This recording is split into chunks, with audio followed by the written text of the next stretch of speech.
Hello and welcome to Inside Edition to discuss national, regional and international issues in depth. The Kingdom of Bahrain demonstrates a strong dedication to promote and implement sustainable human development strategies and programs as part of its ambitious visions and firm commitment to international norms and UN principles. Since the opening of its office in Bahrain in 1978, the United Nations Development Programme, the UNDP, has enjoyed the full support and ongoing strong partnership with the Bahraini government to meet all Millennium Development Goals. To talk more about UNDP's role and achievements, we are pleased to be joined here in the studio by UNDP's resident representative to the Kingdom of Bahrain, Mr. Stefano Pettinato, right after this. The Bahrain Visions Shared Visions for a Successful Global Future Forum was commenced in the presence of a number of Bahraini and non-Bahraini officials. In his speech during the forum, the World Health Organization Director General Dr. Tedros Ghebreyesus expressed thanks and appreciation to His Royal Highness the Prime Minister Prince Khalifa bin Salman Al Khalifa for his efforts in combating the coronavirus pandemic and the Kingdom of Bahrain for organizing and hosting the forum and its partnership with the WHO in the previous years. He affirmed his support to the initiative presented by His Royal Highness the Prime Minister to launch the Friends of the United Nations Secretary General to improve ways to confront the negative impacts of the coronavirus pandemic on the path to achieving Sustainable Development Goals Group, affirming that the WHO will support this initiative. United Nations Secretary General Antonio Guterres hailed the efforts of the organizers of the forum, affirming that the UN will continue its efforts to launch a huge rescue package to benefit the most affected countries and people. The 2018 Nobel Peace Prize laureate Denis Mukwege also spoke about the challenges facing the world and thanked His Royal Highness the Prime Minister for inviting him to participate in the forum.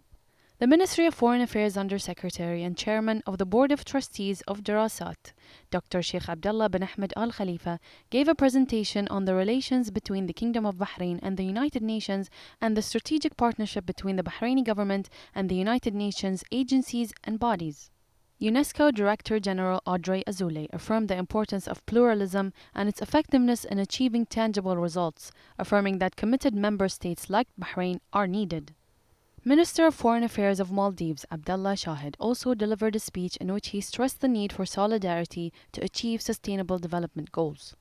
The Executive Director of the United Nations Human Settlements Programme, Anna Tibaijuka, praised the initiatives of His Royal Highness the Prime Minister, which aims to strengthen international cooperation in the field of sustainable development that drew the attention of the international community in enhancing security, stability and peace. The Minister of Health, Faiq Al-Saleh, affirmed that since the beginning of the pandemic, the Kingdom was keen on dealing with its negative aspects and implications and providing support and necessary resources. The Special Envoy on Financing the 2030 Agenda, Dr. Mahmoud Muhyiddin, explained that the COVID-19 pandemic has caused an unprecedented health, economic and humanitarian crisis. The former United Nations Secretary General Ban Ki-moon also expressed sincere appreciation to His Royal Highness the Prime Minister and the WHO Director General, praising the organization of the Bahrain Visions Forum and Bahrain's pioneering status in adopting initiatives that support the implementation of Sustainable Development Goals.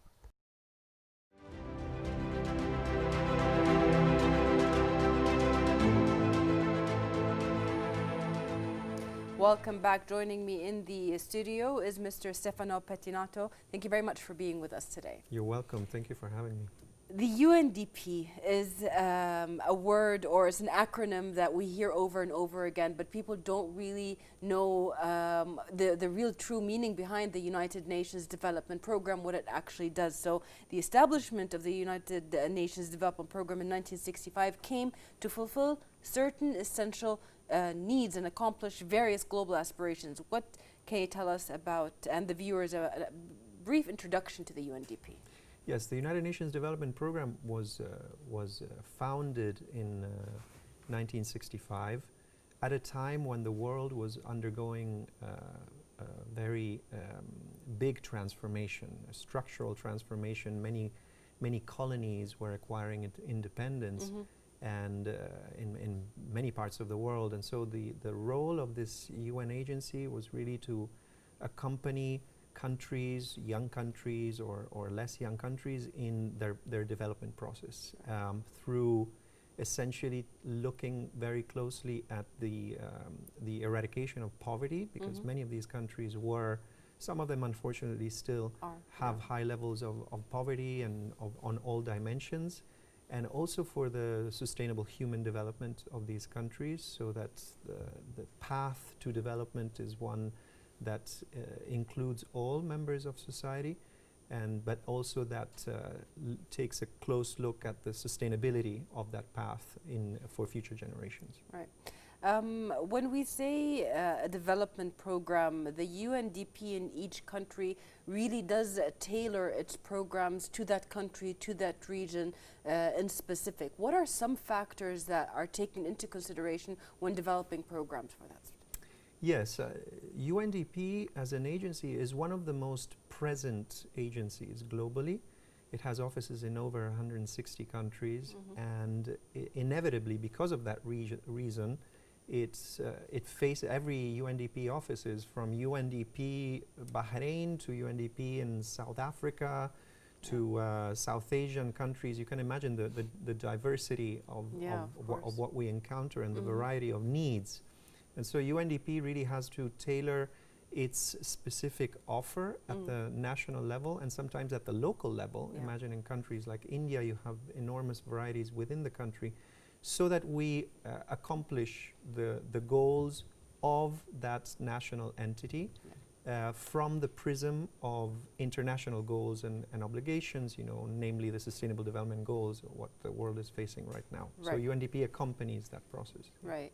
And you actually brought me to my next questions. When we talk about the UNDP, it does take into consideration the fact that that these countries have to go in to some kind of joint, let's say, entity with the rest of the world, and the United Nations 17 Sustainable Development Goals are such a target that can actually unify countries when they have the same concept, which is one of the points you mentioned is zero poverty, education, supporting women, and so on.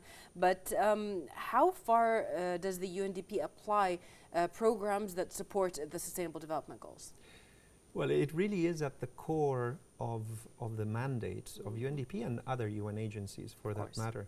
The Sustainable Development Goals were launched and approved by over 190 countries in 2015. And it's worth mentioning that Bahrain, the Kingdom of Bahrain, was one of the big promoters of the Sustainable Development Goals at the time in 2014 and 2015. So it's with great pride that we should see that achievement in part as something that was promoted by countries like Bahrain. The Sustainable Development Goals are 17 very broad goals that look at the development spectrum in its complexity. So the complexity of a country's development is embraced through the goals. It's not something simple. There's not one solution or one path. Rather, we need to understand its complexity and its diversity, its diverse dimensions. I invite all the viewers to look into the Sustainable Development Goals and try to understand better really what are we talking about. And Bahrain has incorporated them into their national planning, into their government action plan. And we here in Bahrain are a support to the government of Bahrain and other entities precisely for the implementation of actions that help the achievement of the goals. Absolutely. Well, as part of its strategic plan, the UNDP is keen to launch and take part in various activities here in the Kingdom, specifically in cooperation with its partners. What are those activities and the provided services in that extent? Yes, the UNDP strategic plan, as a matter of fact, is obviously very broad globally because of what I was saying earlier, and it covers a variety of areas. What we do nationally is we sit with our main government counterparts and other actors in the country, and we draft what we call a country program document, which is sort of an action plan at the national level that requires that tailoring that we were saying earlier. So the country program document in the Kingdom of Bahrain for UNDP is actively running, of course, and we focus essentially through that country program on two broad areas. One has to do with supporting institutions to be even more efficient and capable in their work and the coordination within and between government institutions in their work to achieve the national goals. And secondly, we work to support the country in its path towards economic diversification and productive diversification, which is a very commendable goal that is expressed in numerous interventions and actions from the government of Bahrain, so that the economy has a broader spectrum of sources of income, of productivity, of jobs. And so we work in some of that areas accompanying the government. Yes. And these activities, in order to accomplish them or have them progress in some certain way, there has to be the cooperation with the locals, meaning the entrepreneurs, the local youth, the local private sector and public sector. How do you value that kind of cooperation? Yes, this is a really important question, because the main element of engagement for a country office, like for an agency like UNDP, has to do precisely with those partnerships that are opened with numerous actors. Even the government itself, the government of Bahrain, is a very complex entity with many ministries, directorates, authorities. And so what we try to do is to establish those lines of engagement with these numerous actors, as well as others, universities, private sector entities, businesses, banks. The day before yesterday, I was in a webinar on sustainable development for the banking sector in Bahrain. And so you sit around a table, you try to broker that, sitting around a table, different actors to find solutions jointly, precisely because of that complexity. Right. A complex problem or a complex challenge, which is the achievement of 17 goals at the same time, requires a team. And so Team Bahrain, so well known, the hashtag, is one where we have a very minor role, because Team Bahrain has its local and national actors, but we try to provide inputs and support to that. Yeah, actually, very good point. In a recent survey that was done by Dirasat, people were asked if they feel that they contribute or are part of Team Bahrain, and over 90% of the whole population in Bahrain, or the people that took the survey, do feel in some way that they are part of Team Bahrain, and that unified glory that people have is actually what makes Bahrain the gears work. Well, one thing that people might not know about the UNDP, they do not have a planned agenda that they apply, but basically they also go with the circumstances and the challenges that face a certain region. And the whole world has been faced this year with COVID-19 challenges.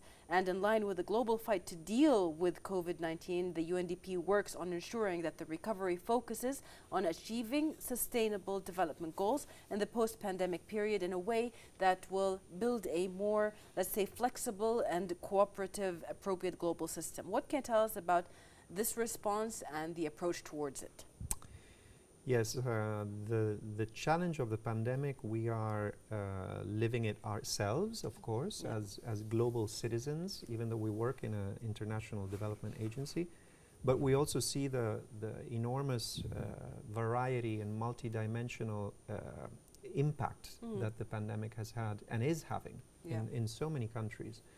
UNDP has prepared a response offer as part of its mandate, so that it can accompany and complement the immediate humanitarian responses that some UN agencies are better tasked than UNDP to carry out. You know, UNICEF and United Nations High Commissioner for Refugees, and you know, there are some offices that have, or World Food Program, they attend directly humanitarian response, and namely the WHO chief of all the agencies, because this is essentially a pandemic that is generated by health, as a health crisis.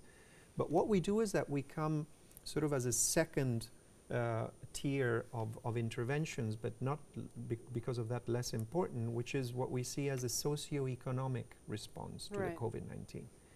And precisely with Dirasat that you mentioned earlier, we are working very intensely these months to produce an analysis of what the impact at the socioeconomic level has been. What does socioeconomic mean? It means jobs, it means allocation of time, it means the impact on education, Right. it means the impact on women, on businesses, small, medium enterprises, on the environment. Yeah. These are all the dimensions that we analyze, and we're working with Derasat on, and we're extremely privileged to be working with Derasat on this. And by the way, there's a study, I want to make a commercial. Yeah. There's a study that was launched yesterday, Derasat UNDP study, that I hope all the viewers will be able to read. It's in our social networks and they can easily download it. And it is precisely a survey on how Bahrainis and Bahraini population in general has reports to be having been impacted by the COVID-19. Definitely, we'll provide the link to that survey on our Bahrain International social media accounts, and you can also find it in all of the UNDP Bahrain's social media and websites.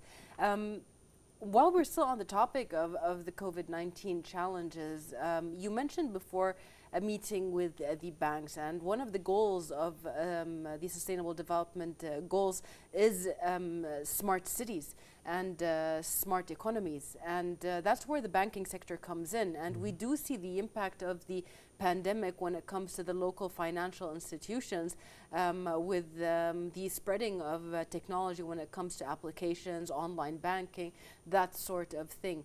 Do you feel that the pandemic in some kind of way has opened the door a little bit faster than it would have if there was no pandemic to certain goals like the sustainable cities or the smart cities?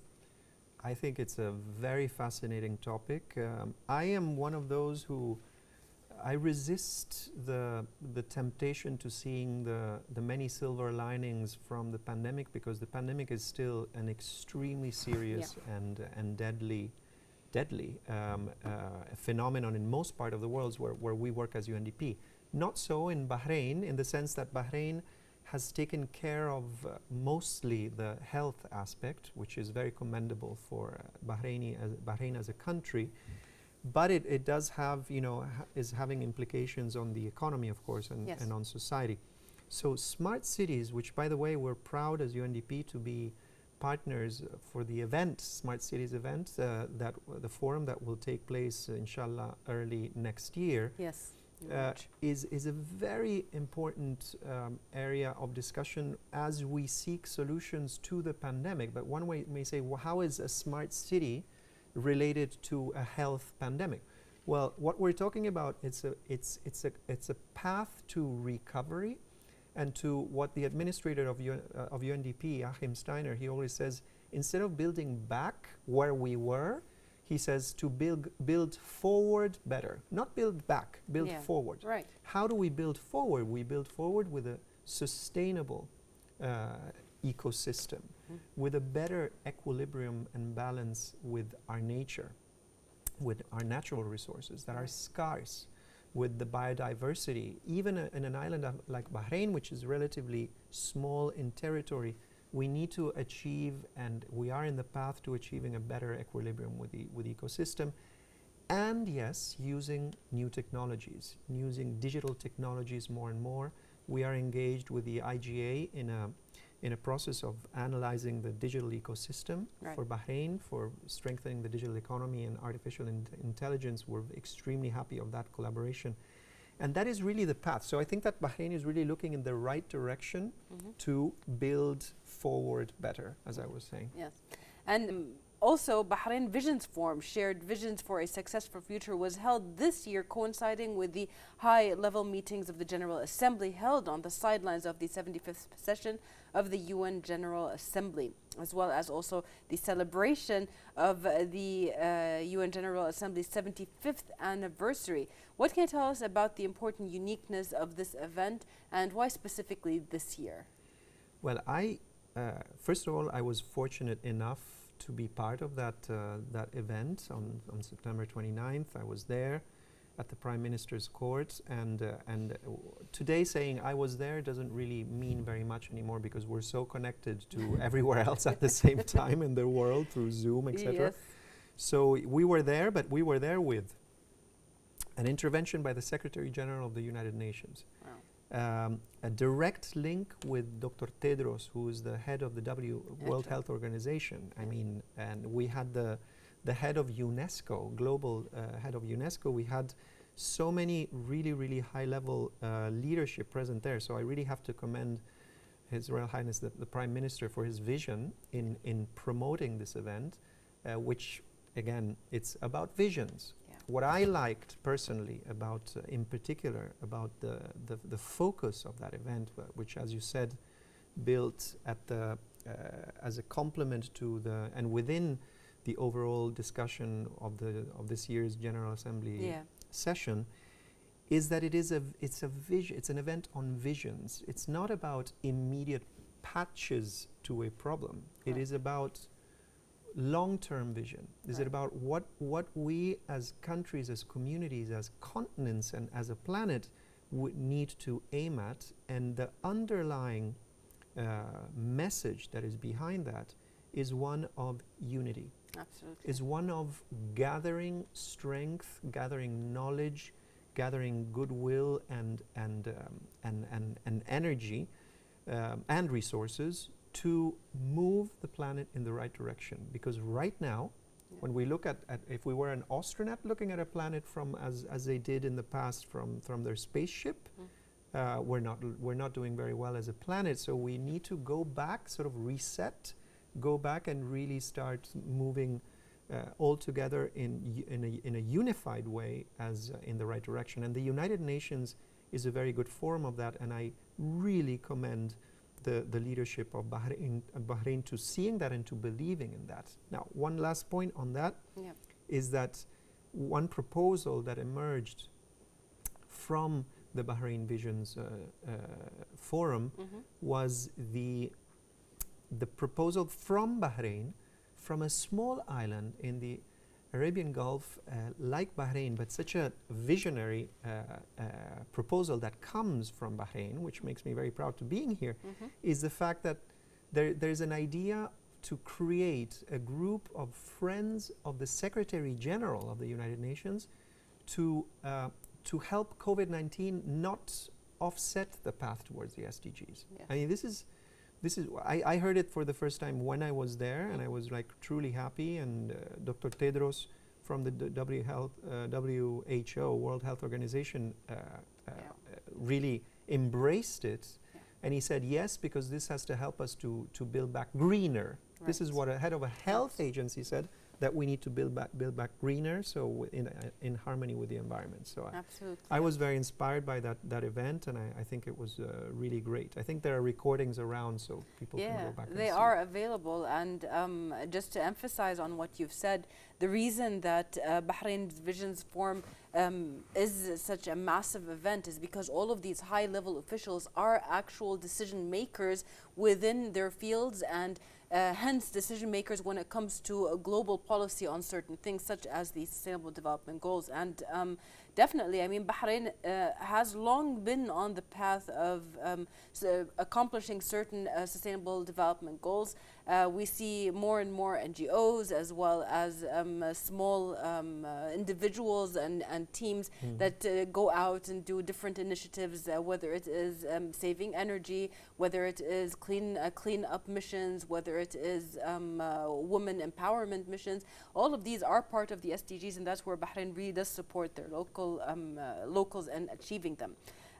His Royal Highness the Prime Minister has launched Friends of the UN Secretary General, which you have talked about, initiative to establish a task force comprising of the United Nations member states to support the efforts of countering the negative impacts of COVID-19. Now, having said that, the negative impacts of COVID-19 are detrimental and they've been horrible, but the world has found a way to see the light at the end of the tunnel, so to see, in order to not have a crashing economy, in order to support the healthcare workers and the healthcare system in fighting this pandemic, in addition to everything else. So what can you tell us about the importance of this vital initiative, and do you have some kind of expected outcomes that you can see at the end?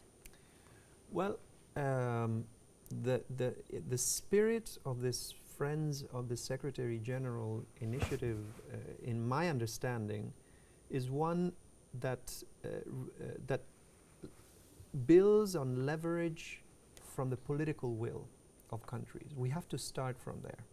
We have to start from countries being leaders in this initiative, and countries leading the way, leading the path, or at least going along, but in a direction that doesn't benefit only one country or one community or one individual, but benefits the broader population. So that's why the discussion is made at this level, right? It's a discussion made at the level of world leaders. Yeah. The second point that I rescue from that initiative is that the COVID-19 is about health, as I was mentioning earlier, but there are so many dimensions that need to be addressed. So many things that we need to reconsider on how we were doing business, on how we were behaving in the past, on how we were giving for granted many things in the past, right? Yeah. So the world that we're living today is a world where many of us stop and think so many times a day, when are we going back to how we were before? How good was it to be able to just get on a plane and travel? Yeah. How good was it to be able to have certain privileges, even small ones, Right. that today we are missing. Yeah. So when we go back to a new path, that new path needs to follow precisely the idea behind this commitment, which is one of being more in harmony between ourselves, between groups, people who are different, people who think differently, who believe differently than us, for us to be, I think, more welcoming towards them. It makes me think about the International Day of Conscience promoted by Bahrain. That's also the spirit, to have more cohesive societies, but also to truly be more in harmony with nature. I'm sorry, I really have to insist on this point, because when we build a house, when we build a bridge, when we make decisions on large infrastructural projects, for instance, or we always need to switch on this alert on, is this something that will really damage the ecosystem and therefore have impact on many more years to come. We need to have that switch on. And the fact of the matter is that the studies, the programs, the protocols that will help us do green buildings, or even help with the different goals of the Sustainable Development Goals, are there. There are actual policies that have already been put. They just have to be applied, or they have to be modified for certain countries. Well, the government of Bahrain has always been a very big supporter of the UNDP programs over the years. And I would like to know from you, how important is this support from the Bahraini government to the programs, and basically when it comes to valuing it as well? Yes, well, we opened offices in 1978, as you said in the beginning of the show, and it's been 42 years of happy coexistence and collaboration, which I may also like to characterize as a growing cooperation between UNDP and Bahrain. I want to also start by saying that as UNDP, we are enormously grateful to the Kingdom of Bahrain, to Bahrain and its leaders and the population to have hosted us until now. I consider UNDP to be an asset and a friend of Bahrain for sure, with all the programs that we implement here. And we also understand that Bahrain now is going through difficulties. The economy is undergoing a difficult time, just like basically every economy around that we know of. But I trust that things will improve later on in the future. And so we understand that despite that difficulty, we are able to be supported here and to be hosted as a UN agency, and we really look forward to continuing that despite these difficulties. So the commitment here is for UNDP to stay in Bahrain, to grow in Bahrain, and to be more and more engaged with all sectors of society and of course of the leadership and the government of Bahrain. Yeah. Mr. Zafano, in accomplishing the goals of the UNDP here in Bahrain, also in other countries, but specifically for us here in Bahrain, you have built very good communication bridges between the private sector, individuals, as well as the government sector. How do you value this relationship, and how important is it in order to accomplish the goals that you have set? I think it's absolutely key. I'm grateful that you mentioned that, because the key to any country. I've been serving in other countries in the past too, and we always realized that the key to make things happen and for them to stick, because you can't only implement a policy and then hope that it will have an impact. You need the impact to be durable, to last. Yeah, and so the key to that is for decisions and for there to be an open discussion on the path to the future.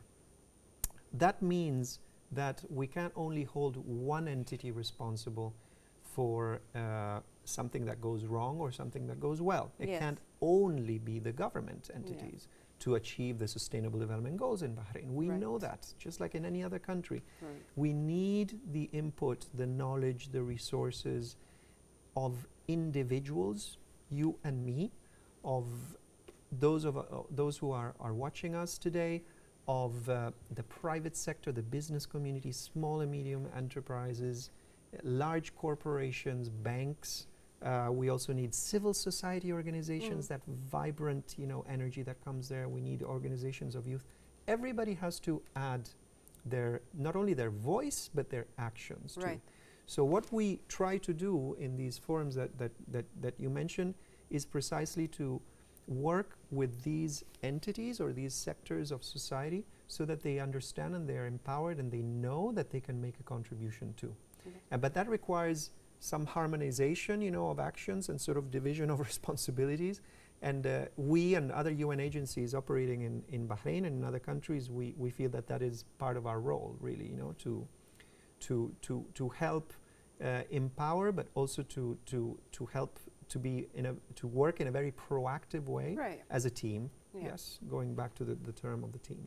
Yeah, and the way to do that, one of the ways to do that is by teaching or spreading awareness, and also evaluating how much awareness there already is and building onto that. So where do you see lies the basically the initiation of awareness? Who is the entity that should be spreading awareness? How do you see the amount of awareness that's already here in Bahrain, whether it is with the local society or the institutions?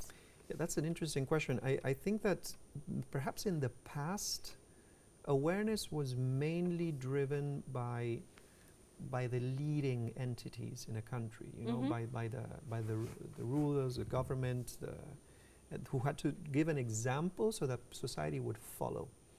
Well, I feel that is still valid, but I feel that we're living more and more in societies where anybody can have an enormous influence on others.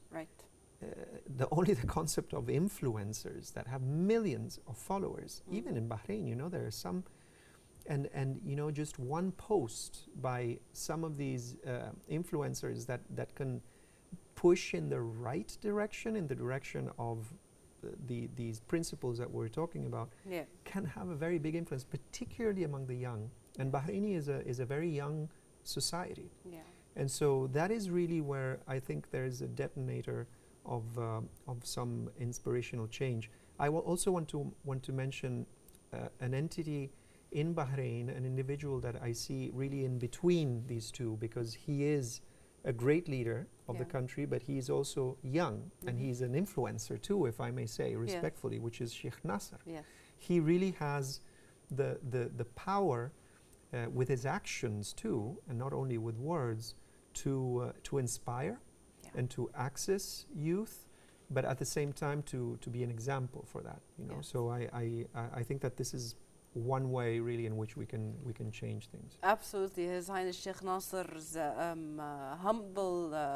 humbleness is what always brings people and wants them to listen to him more and more. And his social media campaigns, you can't really call them campaigns, their personal posts have had a lot of reaction from the locals. Well, also the University of Bahrain has a kind of impact when it comes locally, and you recently signed a project document to support the promotion of sustainable development goals at the University of Bahrain. What are the aspects and expected gains of this cooperation, keeping in mind the thousands and thousands of students that are there, which will target the benefit of Bahraini youth and the new generation to come? Yes, this is one of my favorite topics. I don't know if it's because I love universities in general. Maybe I'm a frustrated professor of sorts. But no, the University of Bahrain, since I've arrived in 2017 to Bahrain, has been always a go-to place for us as UNDP. I've had the fortune to work directly with President Hamza, and he's a very inspirational leader within the university and his faculty. Yes. Of men and women that really are committed, not only to their daily tasks of teaching, but also, as influencers, if you will, or change makers. And the student body is so broad, and there's such variety. There's, I think, 30,000 students going to the University of Bahrain. So I think that it's a natural partner for UNDP, and with them we are working on many activities. First of all, they have their own strategy that aligns their actions and decisions with the Sustainable Development Goals within the university, and as the university being a catalyst for SDG and sustainable development to the community around them. The second thing, and we support them in that. The second thing is that we recently launched a new PhD level SDG course at the university, which other countries and other UNDP offices are asking me, how did you do that? What is that about? I said, wait in line, we'll let you know. We're very proud of that, and this has been like pioneered here at the university. We're also going to establish soon, inshallah, an SDG hub within the university made of faculty, staff, and students to promote all the activities related to the SDGs.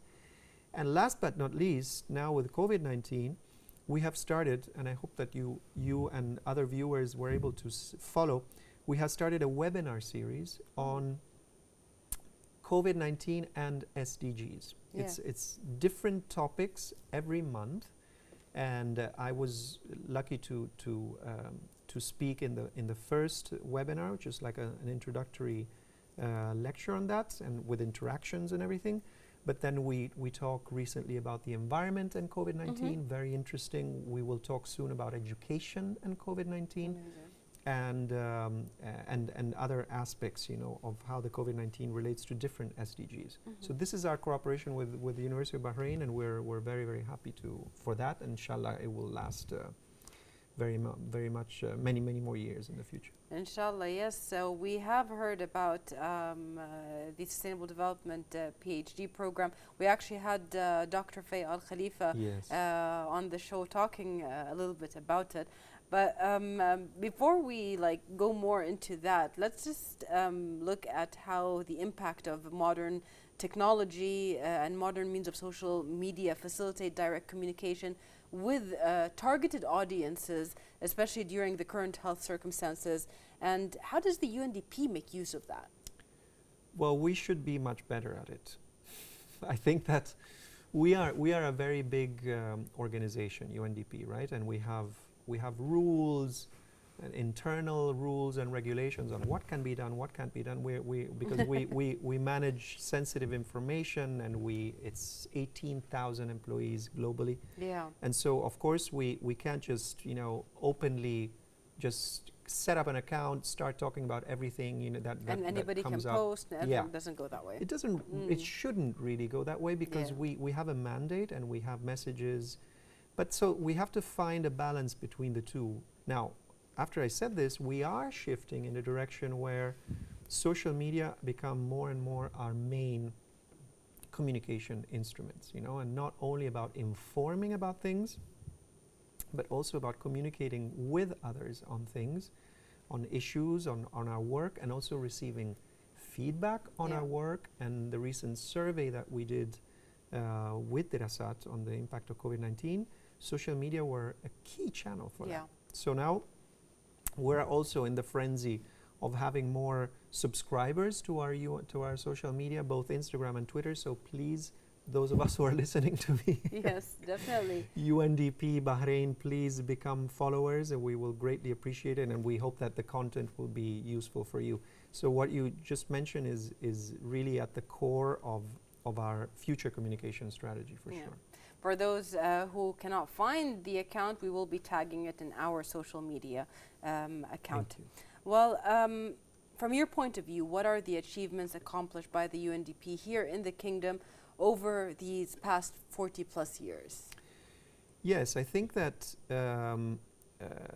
the office has grown, not necessarily in size, because we're talking about a very small office in Bahrain. Of course, UNDP, we're not in a country that has 80% of the population under the poverty line, or massive crisis or humanitarian situations. Bahrain is not nearly in that situation, but we do have an office here. It's a small office, but it's an efficient office, and we try again to work, since we don't have necessarily the enormous resources, both in terms of size and in terms of financial resources. We work with other entities. So an achievement by the UNDP in Bahrain is really an achievement of UNDP with others. I really want to emphasize that. I think that the main achievement that comes to mind that we have contributed to has been in the area of sustainable energy. And both from the point of view of energy efficiency in Bahrain and renewable energies in Bahrain. Mainly solar, but also wind energy. We started in 2014 with a small project with the then Minister of Electricity. Exactly, which I'm always extremely privileged to work with, and I'm really a big admirer of him and his vision. So we started then at the time, and this small unit on sustainable energy became a center, and now it's an authority. Blossomed into an authority under the leadership of Dr. Mirza, but of course from the vision of His Majesty, the King, that saw through a decree the importance of consolidating these efforts and achievements into a sustainable energy authority. We accompanied that throughout that path, and we accompanied technically the design and the approval of the 2 national action plans on energy efficiency and renewable energies, which were a huge milestone. So we very pride ourselves really to have been there in the field of sustainable energy as it has grown in Bahrain, and we continue to be there and to accompany the Sustainable Energy Authority, of course, and we hope to be able to do that in the future as well. Other accomplishments have to do mainly with the area with the work with youth. Bahraini youth, I'm telling you, the enthusiasm, men and women, the enthusiasm that I see from the youth in Bahrain, I haven't seen it in many other countries. They are unstoppable. The ideas, yes, the ideas and the energy. We have a regional initiative in UNDP in the Arab states called the Youth Leadership Program. And here in Bahrain, we have had now for 3 years the Youth Leadership Program Bahrain chapter. We work with ISEC, with Rotaract, with you name it. Of course, with the Ministry of Youth and Sports Affairs. This is also always the concept I want to transfer. It's not just UNDP. We work always with the national authority, with the Ministry of Youth, that has been extremely generous to open us the way to work with these organizations, and the results are great. We have a lot of engagement on youth that are empowered to change, to act and to lead even in their communities, to make a change towards the mantra is the sustainable development goals, of course, which can also be pushed at the individual level. Last but not least, if I may, the King Hamad Award for youth empowerment and sustainable development goals. This has been now the third edition this year, 2020. We have a jury of high-level international United Nations experts, the jury of the award. His Majesty the King gives the awards to the winners, and we look forward to that ceremony as usual. And we as UNDP accompany from the technical point of view the management of this process. Is a complex process, and an award like that. Last year we had awards. We had candidates from 128 countries around the world. 3,500 proposals. Yeah, it was massive. So we hope to expand that, also using social media, of course, and other UNDP offices around the world are also spreading the news, and other UN offices are supporting us for this too. So these are three areas: sustainable energy, SDGs, and the work with youth, but there are many others. I mean, of course, I hope that you can see in our website we are able to describe more in detail what we're doing. Yes. Also, we'll mention that, but also what I do want to emphasize in what you said is this cooperation between the UNDP and local institutions, governmental institutions, such as the Ministry of Sports and Youth and Sports, gives the programs that weight of its importance, and it gives the people that are part or participate in these programs that accomplishment feeling and how big what they are doing and how important it is. So having said that, after these years of efforts and dedicated programs to the Kingdom of Bahrain and to the region, how do you assess the success of these programs? Well, we did wonderfully. No, I'm biased. If you ask me, of course, I will be biased in my answer. I try to be more, I can be, of course, much more objective, and there are many areas that we can improve for sure. What we did recently, and we did it hand in hand with all our government counterparts here and others, UNDP has this entity called the Independent Evaluation Office. So the evaluators came to Bahrain in early 2019, and they sat with us, but also with many other actors around, and they asked exactly that question. What do you think UNDP did well in Bahrain? What did it do not so well and can be improved? So the areas where we did okay, where we were able to accomplish at least our targets, are the ones that I mentioned to you before, of course, on work on sustainable energy, not only for sustainable energy itself, as an alternate sources of and better use of energy in Bahrain, but also for its the implications that it has not only on the environment, of course, to use renewable resources. We produced with the Ministry of Electricity and Water Affairs and through the Sustainable Energy Unit, we produced the Wind Atlas, which is a beautiful satellite map with a lot of data behind on where wind can be used the most as a resource in Bahrain, both on land and offshore. And that opens the way to future wind farms, hopefully in Bahrain, as there are in many other parts of the world. But we also, always in that project, we completed the Green Building Code, which is what you were saying earlier, that Bahrain didn't have before, using the top international standards for that, for future construction. We published the Bahrain Human Development Report in 2018. It's like, I have business cards, but I also have the Bahrain Human Development Report that I can give out whenever I meet somebody who comes new, a new ambassador who comes to meet me, or other institutions. We worked on that with Derasat, and it was a massive undertaking, if I can say it from the people of us who worked on it. But it was also a huge achievement, because this really shows what Bahrain, how it is faring in human development, and also all the areas and the achievements that had happened, and also some areas where Bahrain can accelerate its progress. So that was also another area. And so I invite to look in our website. There's a download of the Independent Country Program Evaluation for what UNDP has done and how it has done it, and there's a lot of information there. If there's one of the lessons from that report that was very useful for me to see, is that UNDP in Bahrain should be given the possibility to have projects and initiatives that are longer in time. So for instance, what we're doing on sustainable energy has been a long-term project, and it has allowed us, to have more impact that way.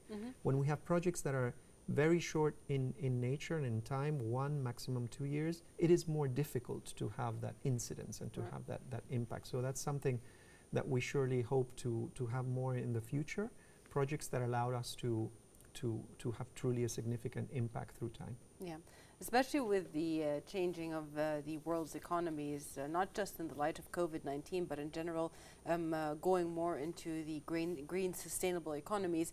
There are changes that have to come on a long term, as you said, not without a certain target, but more like a line or a limit where people don't exceed that and just try to stay within limit for a longer period of time.